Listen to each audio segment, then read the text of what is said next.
¿Por qué David le ganó a Goliat? Yo pensaba que era porque David era un experto en lanzar piedras o porque algo le pasó a Goliat. Y he aprendido en la vida la verdadera lección de la historia de David y Goliat.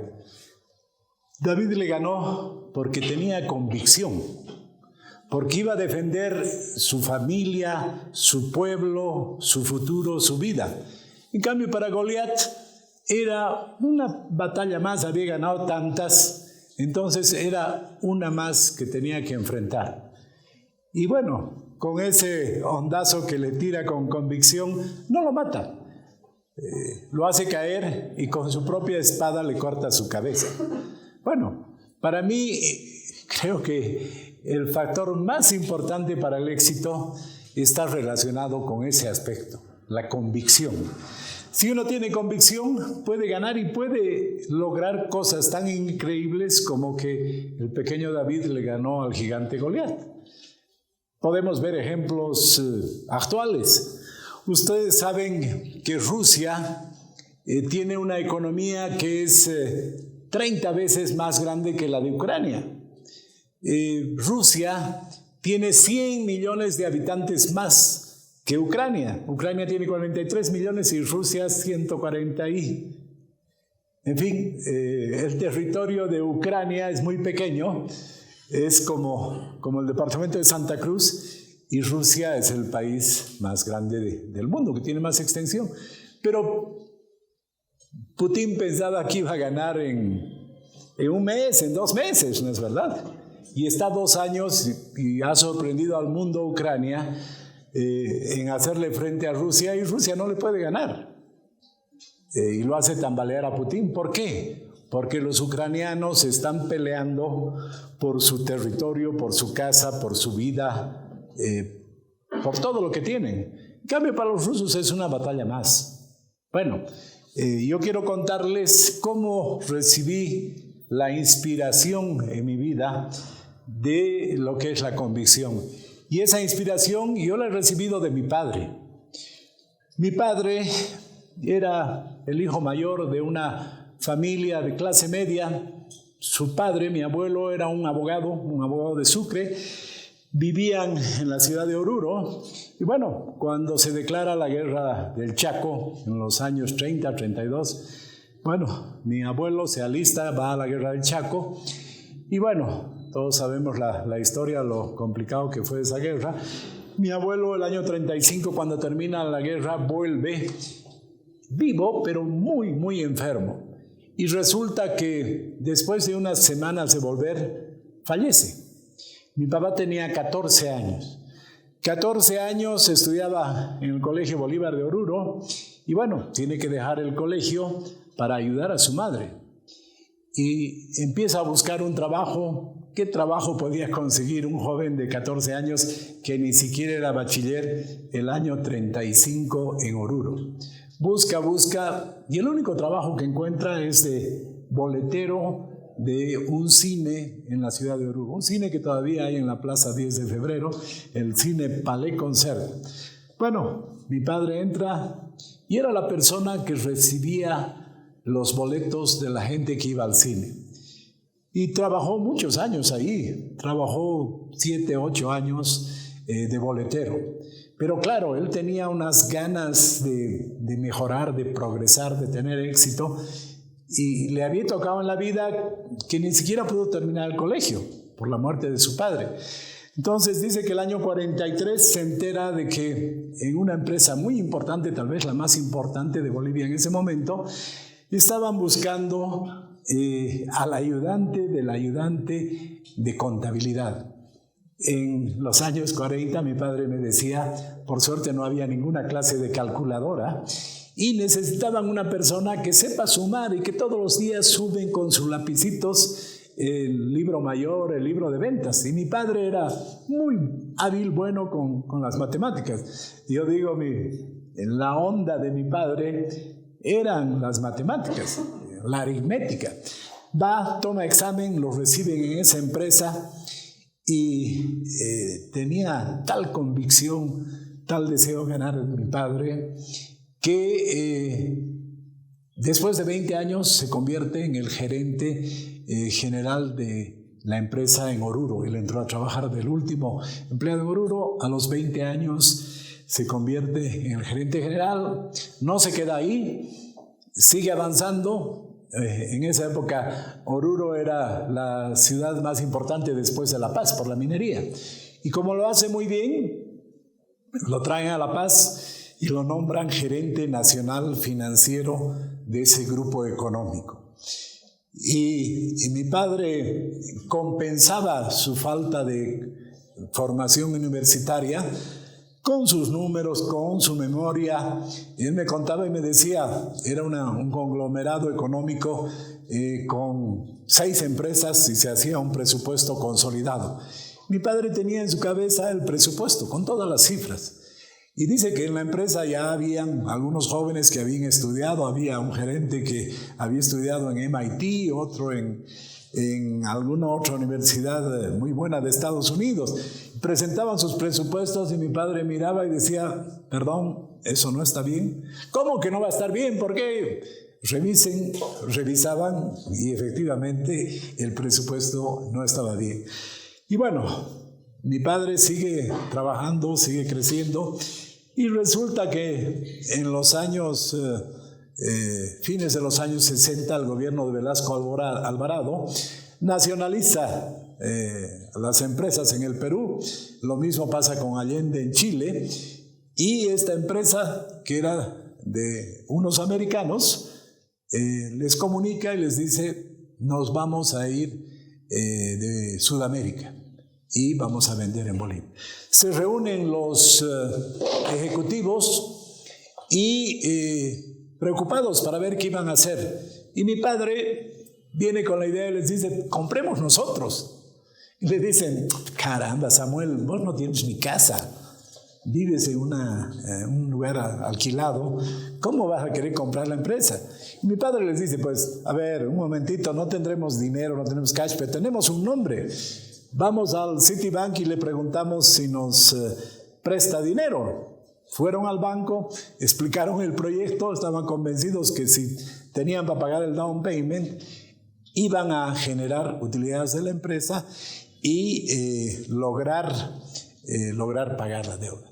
El Citibank les presta. Mi padre entra como dueño de la empresa con un 22%.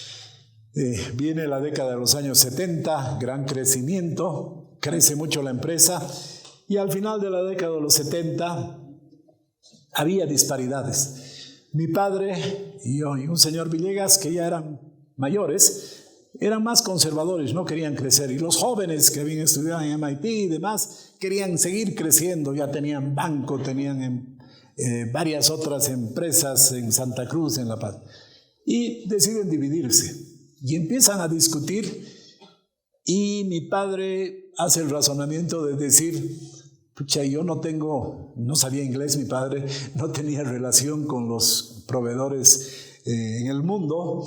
Y dice, yo prefiero la fábrica de cemento, porque la fábrica de cemento tiene fierros, tiene activos. Y bueno, negocian y después nos enteramos, mi padre con este señor Villegas se queda con la fábrica de cemento y una empresa pequeñita y nos enteramos que los otros, los más jóvenes, habían festejado y habían dicho, les hemos tomado el pelo a Samuel y Hugo porque les hemos dado la fábrica de cemento que no sirve para nada y nos hemos quedado con el banco, con esto, con el otro y nos ha ido muy bien. Bueno, pasó el tiempo, la fábrica de cemento la hemos vendido en algún momento el 50% que logramos tener sus acciones en $300 millones. Y las otras empresas cerraron, fracasaron, ya no existen. Y al que le tomaron el pelo, creo que se eligió muy bien. Por eso para mí, mi padre ha sido un modelo de cómo un joven que no era ni bachiller entra a trabajar en una empresa, en 20 años se vuelve dueño, se vuelve gerente, en 30 se vuelve dueño de la empresa. Para mí esa ha sido una gran inspiración, y para mí mi padre era un David frente al mundo empresarial que era el Goliat. En mi vida empresarial, en mi vida de trabajo, he hecho algunas cosas que creo que se puede comparar como la lógica de David y Goliat. ¿Y por qué? Porque tenía convicción. Muy rápidamente les cuento, nosotros éramos socios de una empresa mexicana muy grande y teníamos un acuerdo de accionistas que cuando ellos se vayan teníamos la primera opción. Y bueno, estaban apurados, no sé qué, deciden vender a una empresa peruana. Y nuestro contrato decía que si había disparidad, si había problema, arbitraje. Vamos a un arbitraje. Vamos a ese arbitraje, largo proceso en Nueva York, ganamos el arbitraje. El arbitraje dice, sí, actuaron con mala fe, tienen que pagar los daños. Y tienen que pagar $36 millones. Bueno, los amigos mexicanos no aceptan el fallo, vienen aquí a Bolivia, se contratan un estudio de abogados que tenía muy buena relación con el anterior gobierno y logran anular el arbitraje. Imagínense la justicia boliviana anulando un arbitraje que se hace justo para evitar la justicia. Bueno, todos estaban decepcionados y me dicen, tienes que aceptar, nos han ganado. Y yo digo, no. Vayamos a la justicia norteamericana. Arbitraje en Estados Unidos, contrato en Estados Unidos, vayamos. Mis abogados dicen, está loco el Samuel, pero consultemos a los abogados americanos. Consultan y los abogados americanos dicen, posible, pero solamente ha habido un caso en Estados Unidos que han aceptado la jurisdicción. Que una empresa boliviana contra una empresa mexicana en Estados Unidos. Bueno, hemos ido al litigio, hemos peleado porque había convicción, hemos tardado 11 años en esa pelea, hemos ganado en primera instancia, en segunda instancia, hemos ido hasta la Corte Suprema de los Estados Unidos y el año pasado nos han pagado decenas de millones de dólares porque la justicia ha confirmado que habíamos ganado. Obviamente, para una empresa es muy interesante recibir una gran cantidad de dinero que te resarce, pero lo más importante es que hemos demostrado que una empresa pequeña frente a una multinacional de billones de dólares, si no cumple la multinacional, se le puede hacer pagar. Y una empresa de Bolivia, país pequeño, de un país muy grande, puede hacer cumplir. Entonces, eso se ha logrado gracias a que yo tenía la convicción de que teníamos la razón y no nos dejamos derrotar en ningún momento. Para ir terminando, yo quiero decirles a los jóvenes que van a terminar de estudiar en algún momento y van a enfrentar una situación compleja, difícil. Estamos entrando a una crisis económica. Van a despedir gente de las empresas, se va a complicar la situación y bueno, los que terminen de estudiar cuando salgan, si quieren conseguir un empleo les van a decir qué experiencia tienen, pero bueno, yo creo que con la capacitación que tienen, yo me he capacitado aquí en la Católica, ustedes tienen la creatividad, tienen la imaginación para hacer emprendimientos. Y su onda para ganarle al Goliat es el emprendimiento. Entonces no hay que desanimarse y no solamente los que estudien economía, administración, los que estudien derecho pueden hacer emprendimientos, dedicarse a hacer arbitrajes, hacer cosas digitales con el tema legal, o los que estudian medicina, hacer clínicas, hacer cosas nuevas. Todos pueden ser emprendedores y con el arma del emprendimiento vamos a poder derrotar a un Estado que no tiene futuro, que sus empresas públicas pierden y pierden, y estamos yendo hacia un país de emprendedores. Entonces, esa es mi recomendación a los jóvenes. Con su onda que es el emprendimiento van a poder derrotar a todos los obstáculos que van a tener. Y pierdan cuidado que van a haber muchos obstáculos. No se rindan en ningún momento, porque van a salir adelante, y esa crisis económica seguramente también la vamos a vencer.